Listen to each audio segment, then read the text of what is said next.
Hello, I'm Alan Kohler, founder of Eureka Report, which is now part of Intelligent Investor, finance presenter on ABC News and a columnist for the New Daily. And I'm James Thomson, senior Chanticleer columnist at the Australian Financial Review. And we are the Money Café. Good morning, James. Now, big day yesterday, inflation, September quarter inflation, headline 2.8%, core 3.5%. What do you think it'll change anything about what the RBA does? Well, it already has changed some views. CBA, which has been extraordinarily dovish for a long time, expecting rate cuts to come much sooner than almost any other bank on the street. They've even given up on a 2024 rate cut. They see it in 2025. I mean, I think this is a bit of the dog that didn't bark, Alan. The RBA was hoping for a bit of an inflation surprise, as we've seen in other parts of the world, but no, it's just the same hard, long road, sticky services inflation, bit of progress here and there. But, the headline numbers dragged down by, I think it was a sort of an 18% fall in energy prices thanks to subsidies. Do you look through that? I don't know. The Reserve Bank's not going to pay any attention to that, that's for sure. No. So, yeah, because next year it'll reverse, right? So that's right. Bit of good news on fuel costs, which everybody with a car's probably felt. But yeah, it's a tough one. I think we're just in for this long grind. It might not be till well into next year that we get this cut. I'm still sticking with my February call because I've stuck with it for so long now. But yeah, I know you probably see the cut coming much later than that.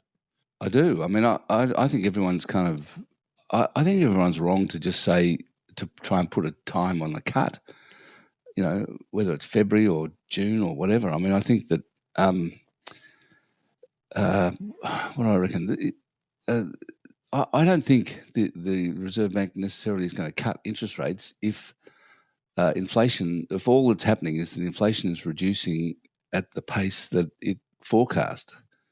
So it's got a 2.6% inflation rate at the end of 2026, right? So it's got a kind of very gradual, slow decline in inflation in its forecasts, and that's kind of what's happening. So if that's happening with interest rates where they are, why would they cut?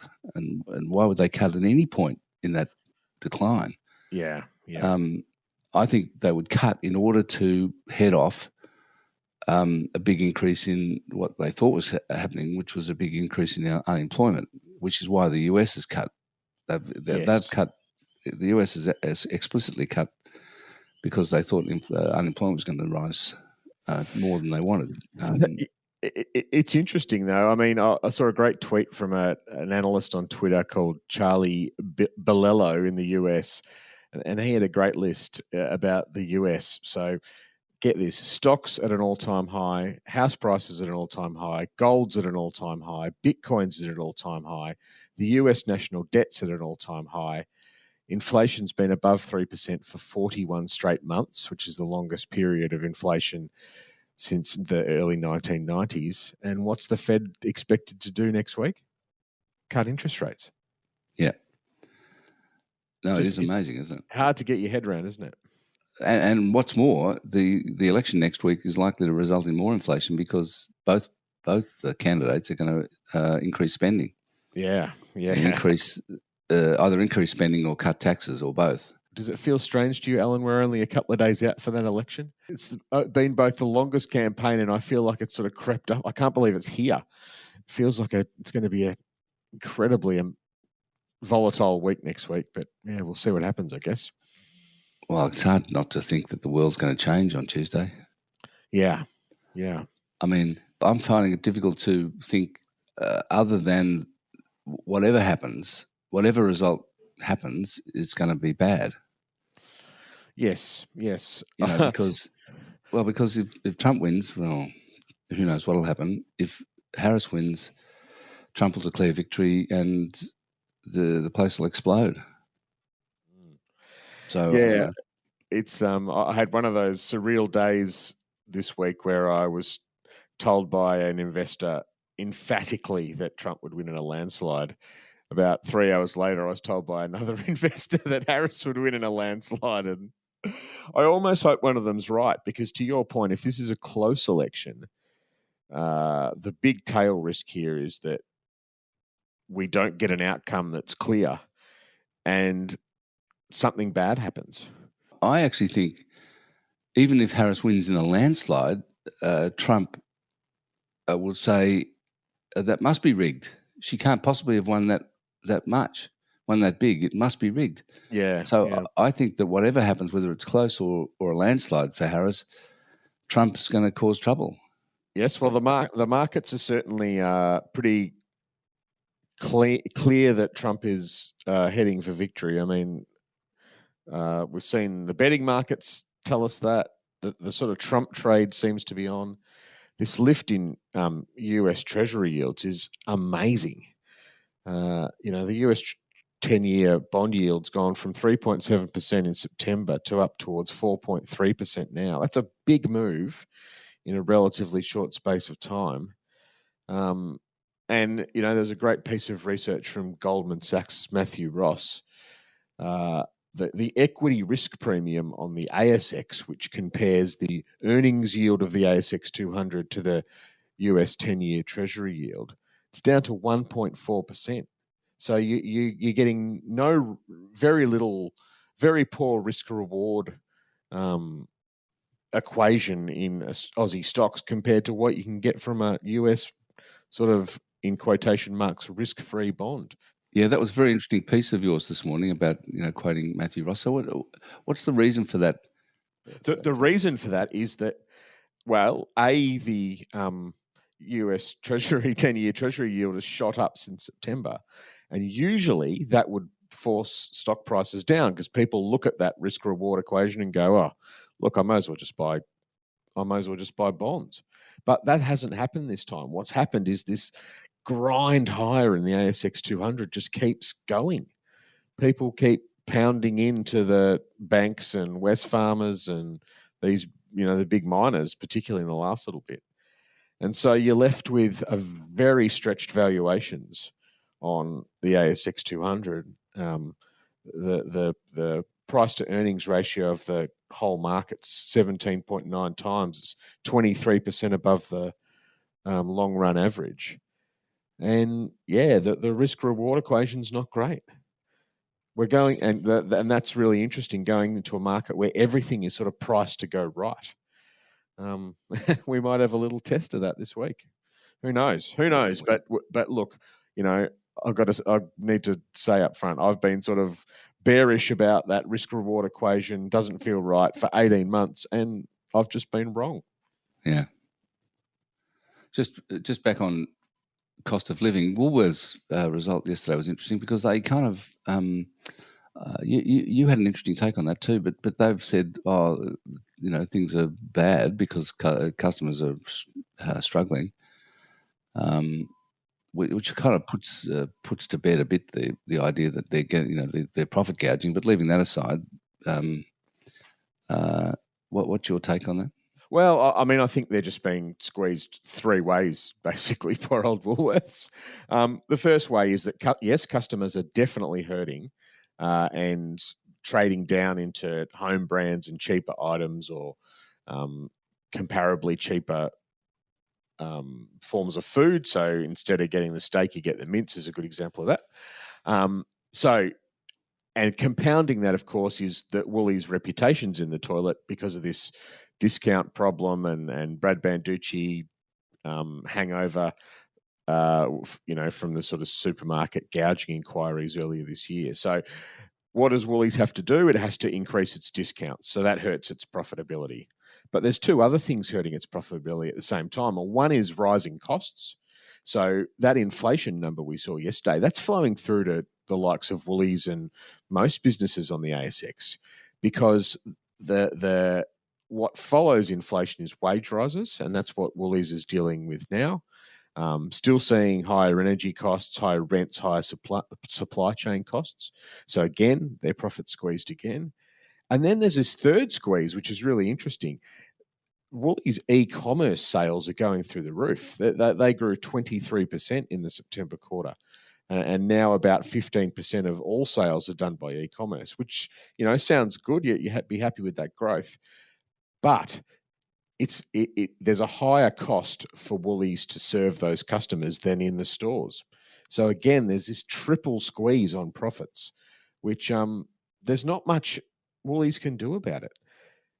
Amanda Bardwell, the new CEO, as she said yesterday, she's got to meet the market. She's got to go where customers are at, particularly because their reputation's under a bit of pressure.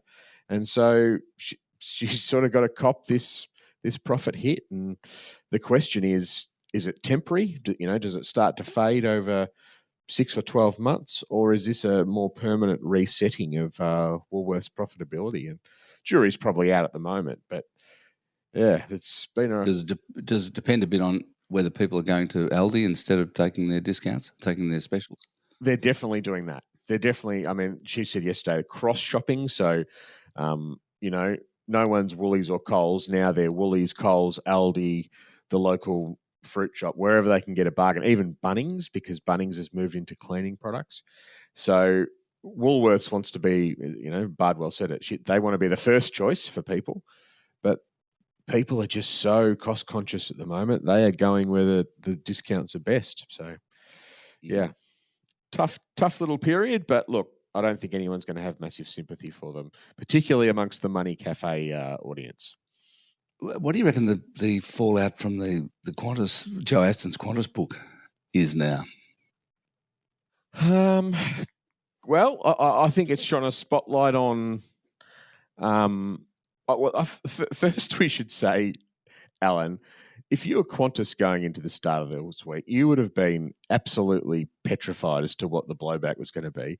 Qantas has got through this unscathed. Basically, all the heat's on the politicians, particularly Albanese. That's true, yeah. It's been a great week for Qantas. Does this force a sort of rethink of travel perks for politicians? Not sure. In a way, I think the best thing that can happen for Anthony Albanese is Donald Trump, because the election will suck the air out of that story next week probably, and we'll all go back to as it was. I don't know. What do you think? Do you think the politicians' flight perks are under serious threat? No, not really. Yeah. They'll have to be more careful about their upgrades, I guess, in the future. But that's about it. I was very interested to read the Rear Window piece on the launch. Yes, it was great. I was there. I'm doing the Melbourne one. Oh, great! Yeah. In the sense that I'm in conversation with Joe on stage, and I'm not sure who's going to go to that. But what do you think I should? What did James Cheshire ask him, and what should I ask him? Oh, well, James did a great job. Lots of interesting questions about the process of writing the book, and of course, obviously, the political fallout was centre stage. But look, there's some great questions in there about where Qantas goes next. I think we're having him on the Chanticleer podcast actually this week as well, and that's one of the things I'm interested in.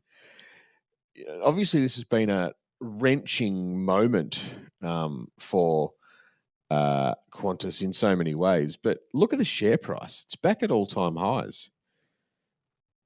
So, and I get some angry emails, plenty of angry emails from when I write about Qantas, and I say, well, Vanessa Hudson seems to me to be doing a pretty good job of turning things around.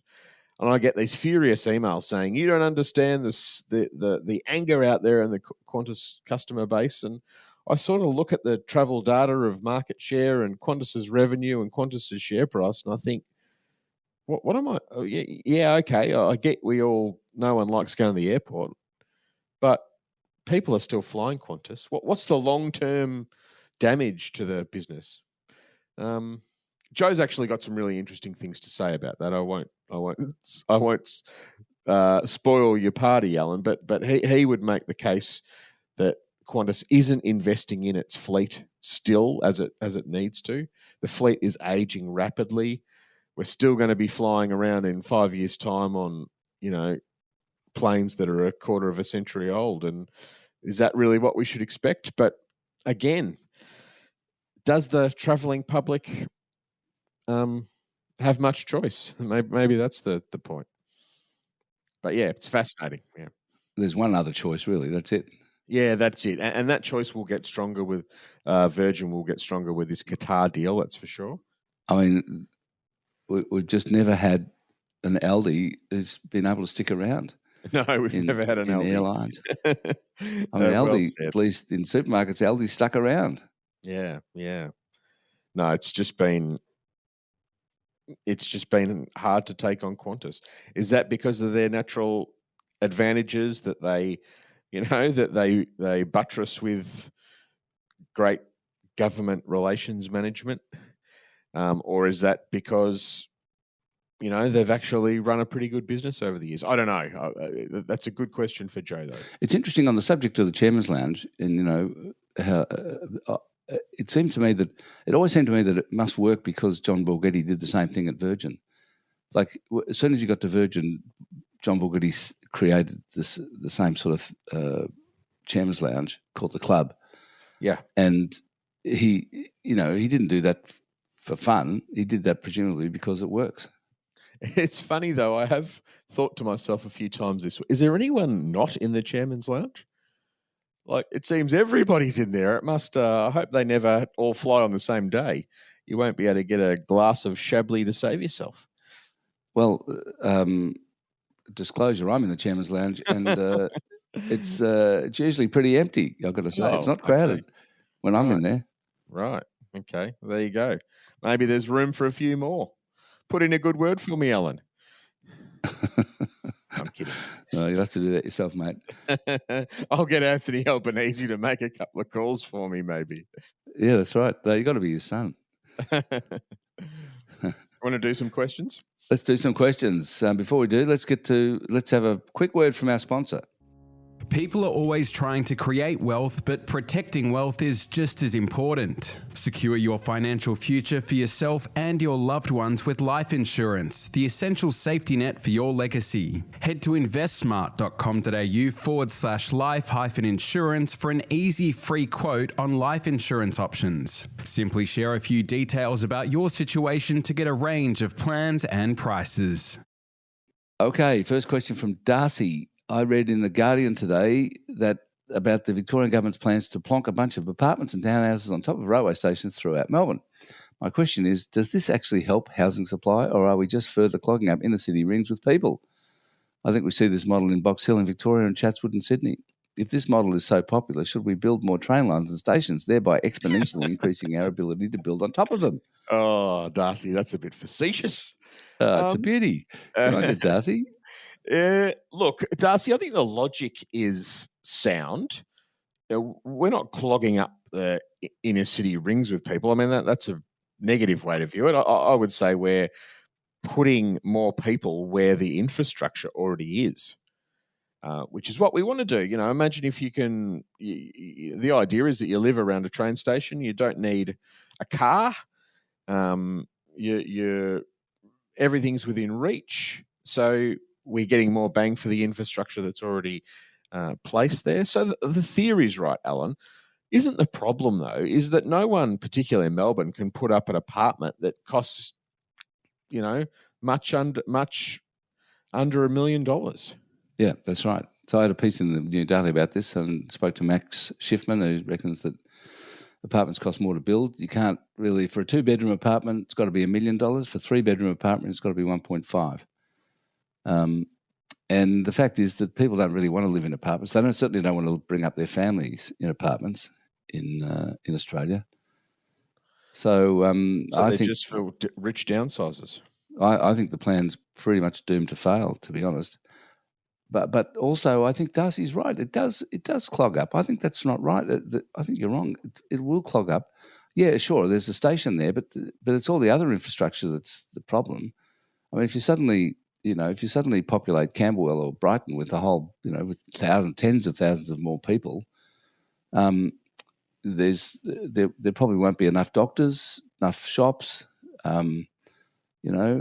all the other things that you need to live. Oh, Alan, come on! Stick them out in in semi-rural areas, you'll have that problem magnified. It'll be even worse. Yeah, I know. Yeah, even worse. So No, that's true. take your medicine. Yeah. Well, I think sounds like NIMBYism to me. No, well, yeah. Look, I think I think that the government's just simply they're enjoying the growth in population, because it increases GDP and makes them look good, but they're not prepared to spend the money on infrastructure required to deal with the extra people. Yeah, fair enough. In general, I think that's the problem. Norma says, as a shareholder, staff member and customer of IAG, I'm wondering what to ask and how to ask it at the AGM. After record profits off the back of high premium price increases and zero customer growth, they are doing a massive restructure with 200 staff cut. There are major issues with customer online accounts this year that never get talked about internally, and Suncorp has just lost a fight with a customer at AFCA over a price increase, which could open the floodgates. Well, she's answered her own question. There you go. There's the questions, Norma. Go. Just lob at the AGM. I mean, if you're a shareholder, there is no problems with turning up at the AGM, walking up to one of the microphones, and asking your question. That is the best, cleanest way to do it. If it's a hybrid AGM, which I presume it is, you can submit a question. But that is totally your right. And that's what makes, I don't want to come over all Stephen Mayne on you, Alan, but that's what makes AGMs work and makes AGMs important, that people like Norma can go to the AGM and ask what would be a terrific question. Absolutely, that's right. I mean, I'd probably ask how they're going to deal with climate change and what's their long-term plan about that. There'll be 700 people at the AGM asking about that, Alan. This is a much better question. Go for it, Norma. Right. No, that's true. I agree.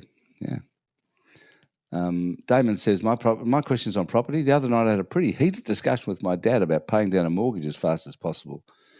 Now, my dad is of the boomer generation that think paying down your mortgage as quickly as possible is the best thing you can do as a young person, essentially keeping spending tight as possible and removing this debt from your life. I don't really agree, as I think there's plenty of time to pay down the loan, putting in additional payments where possible, in addition to diversified investments, that is shares. Not to mention actually enjoying the money earned and going on the odd holiday. What are your thoughts on this? Yes. I don't know. Alan, is there a scientific answer to this, or is it mainly philosophical? Yeah, well, the scientific answer is to do with the best return on investment, right? So if you've got $100 or say $1,000 to invest, are you better off investing in your mortgage by paying it down or investing in some shares?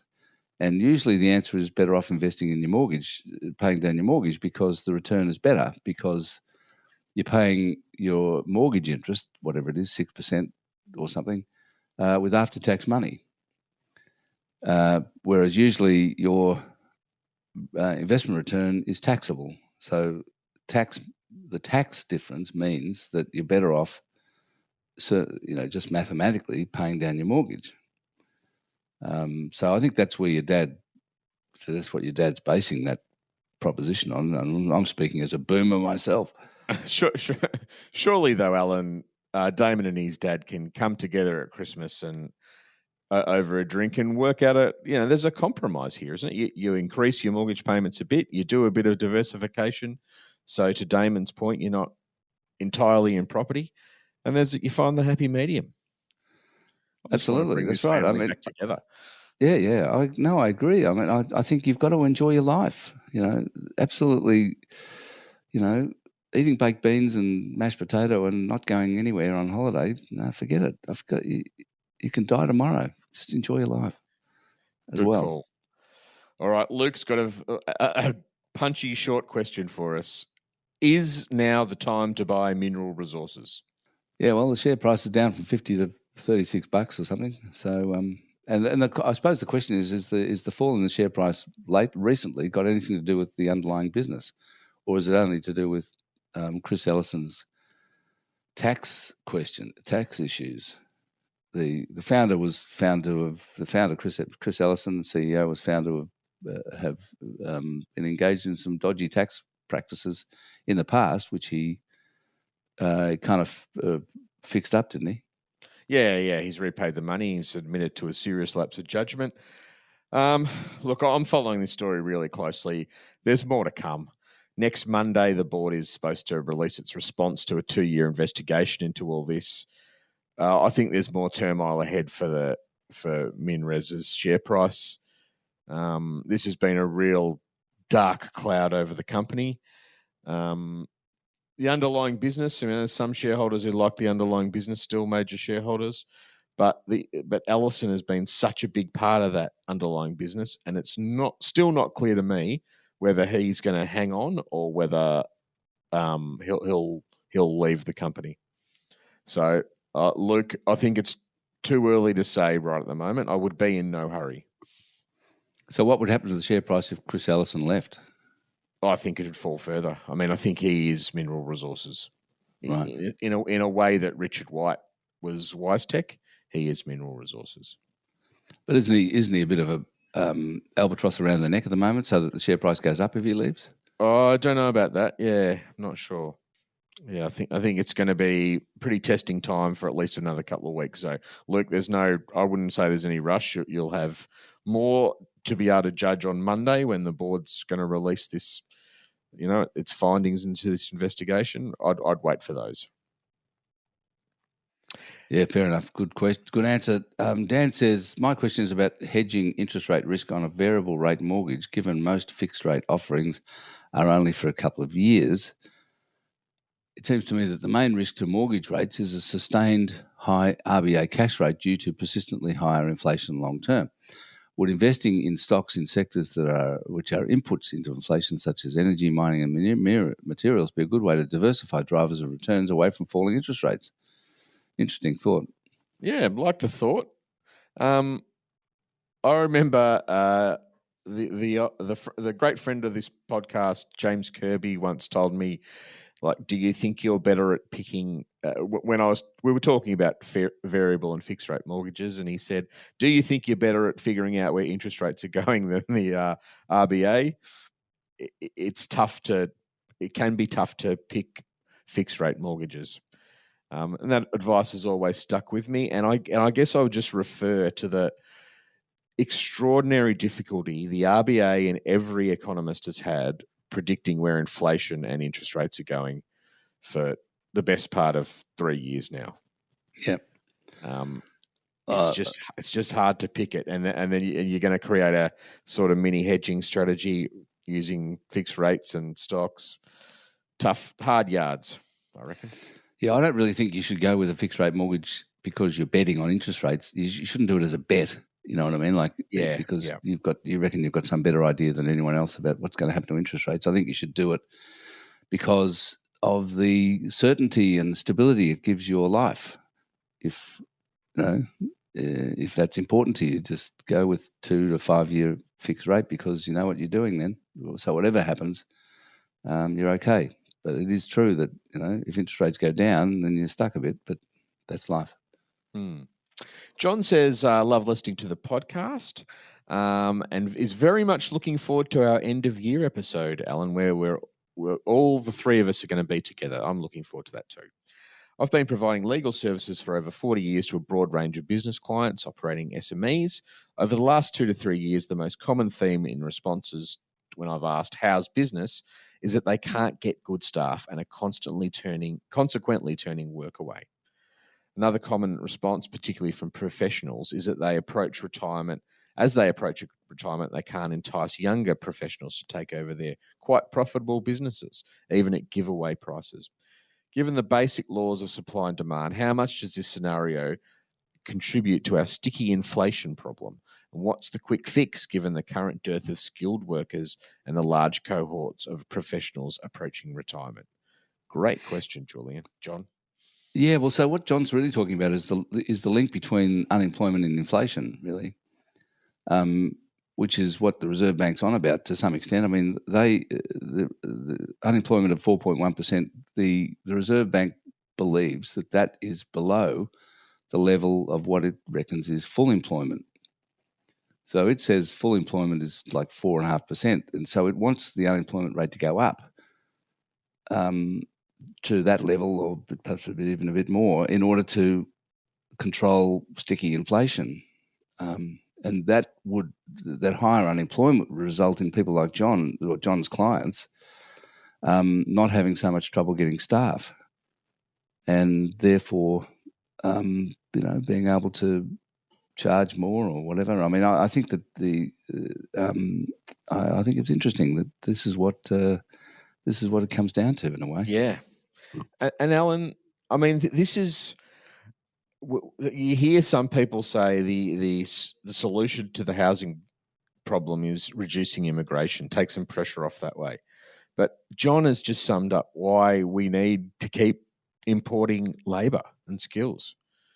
Sure, that's right. It's central to a dynamic economy, so we've got to be so careful about all these changes. That's right, but the problem is that, of course, immigrants not only provide a supply of labour, they also provide demand in the economy. What have we got? Dawn.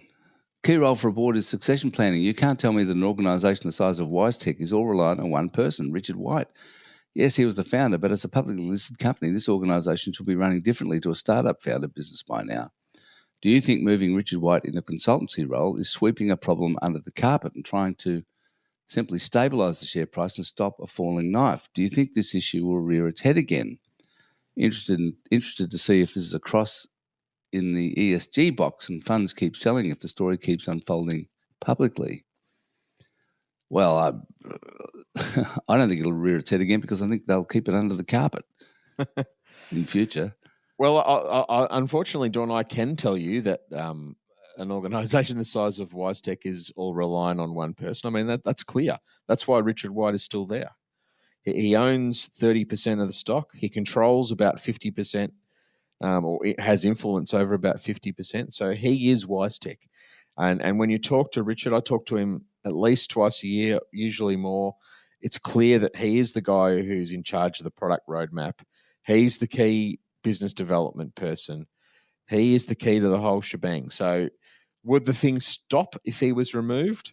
No, but he's central to it. And that is why the WiseTech share price has been going up, because Richard White is staying. But what about how Dawn began her question? A key role for a board is succession planning. Totally. Is the WiseTech board doing any succession planning? Well, not enough visible succession planning. That's absolutely right. But this is what often happens in these founder-led businesses. The whole place revolves around the founder. So no one's going to be saying, hey, great founder who is most important to our business, can you just not listen while we talk about how we're going to replace you? It doesn't work like that. It should. The board has not done the appropriate succession planning here. But yeah, and Dawn's right. This is going to rear its head. They have made Richard White. he's no longer the CEO, but his new title is founder and founding CEO, and he's going to report directly to the board on a 10-year consultancy. So how are they going to find a CEO to come in and work alongside that? Who's going to have the power in the business? It's just it'll blow up for them down the track. And what does Richard White's new title mean anyway? Do you know? Well, I'm not sure. I mean, it's still got CEO in it. Founding CEO. Yeah, okay. It sounds to me like he's still pretty influential, which is the whole point, right? He'll be the founding CEO for the rest of his life. You can't take that away from him, right? Indeed, yeah, indeed. Yeah. Owen says, something I don't hear talked about as being responsible for expensive housing in Australia is the amount that banks are allowed to lend to Australians. In the UK, US, and Canada, banks are only allowed to lend up to 4 to 4.5%. In the UK, US, and Canada, banks are only allowed to lend up to 4 to 4.5 times a person's annual income, where in Australia we can borrow up to 6 times our salary. This helps explain why Australians are on average carrying the most personal debt in the world. Should the government be looking to curb how much banks can lend as a lever to make housing more affordable? Is that right, that there's some sort of rule here that says banks can lend up to 6 times our salary? It's not a rule, but APRA became concerned about 2.5 years ago that the banks were lending. There was a growing proportion of lending being done at or above 6 times annual salary, and they clamped down on that. So it's not an official hard rule, but it's something that the prudential regulator's watching. But I can't tell you in the US, UK, and Canada whether it's a hard rule about 4 to 4.5 times salary. Well, let's assume Owen's right, that it's, in UK, US, and Canada it's 4 to 4.5 times, and here it's 6 times salary. If that's true, then he's right. Of course, it's true that if Australians are borrowing 50% more, against versus their salary than other countries, then that explains why they're borrowing more and the house prices are going up more. More, wouldn't you think? Yeah. I just it's a hard one.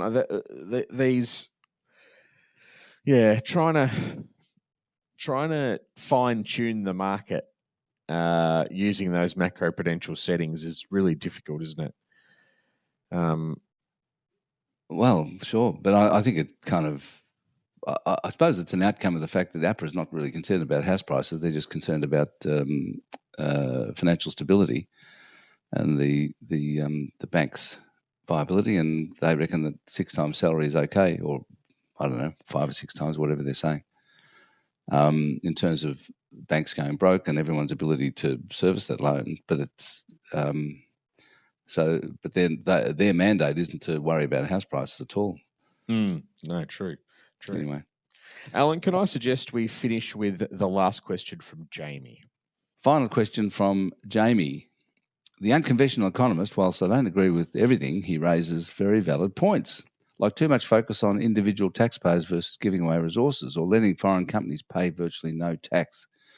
IKEA paying overseas IKEA for the IKEA logo springs to mind, and immigration being used incorrectly and possibly needs Reserve Bank style control. Could Australia be running out of luck due to political incompetence on both sides? Yes. More of a comment, perhaps, but I thought it was interesting, Alan. This was a good question, sort of heading into the election.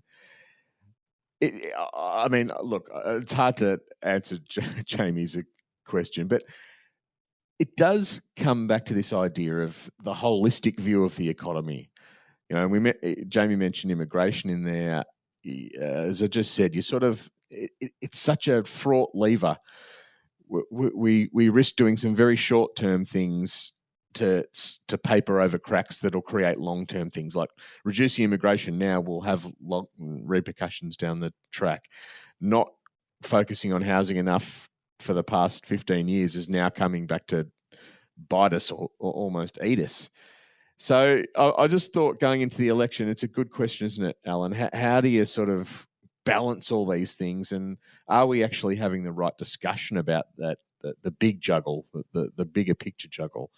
I reckon not, but it'll be interesting. Well, I think the last bit of his question is interesting. He's saying, are we being held back by political incompetence on both sides? And I think he's right. We are. I mean, and there's more and more people coming out and saying that the Labor Party is incompetent now. Like Bill Kelty and others are saying, what's going on? Why are they sort of muddling along doing nothing? And and the other side's pretty incompetent as well. So I think that he's right that we have a problem with incompetence, or the absence of competence. The absence of confidence, yeah, fair enough. Well, I don't think it's one we're going to solve quickly, sadly, Jamie, but it'll be interesting to see heading into this election whether we get some more competent, holistic, well-thought-out policy. Don't hold your breath, but let's hope. Well, thanks for listening to today's episode of the Money Café, everyone. I'll be back next week with Stephen Main. So send in your questions and to the moneycafe@eurekareport.com.au, and we'll answer as many as we possibly can. Until then, I'm Alan Kohler, founder of Eureka Report. And I'm James Thomson, senior Chanticleer columnist at the Australian Financial Review.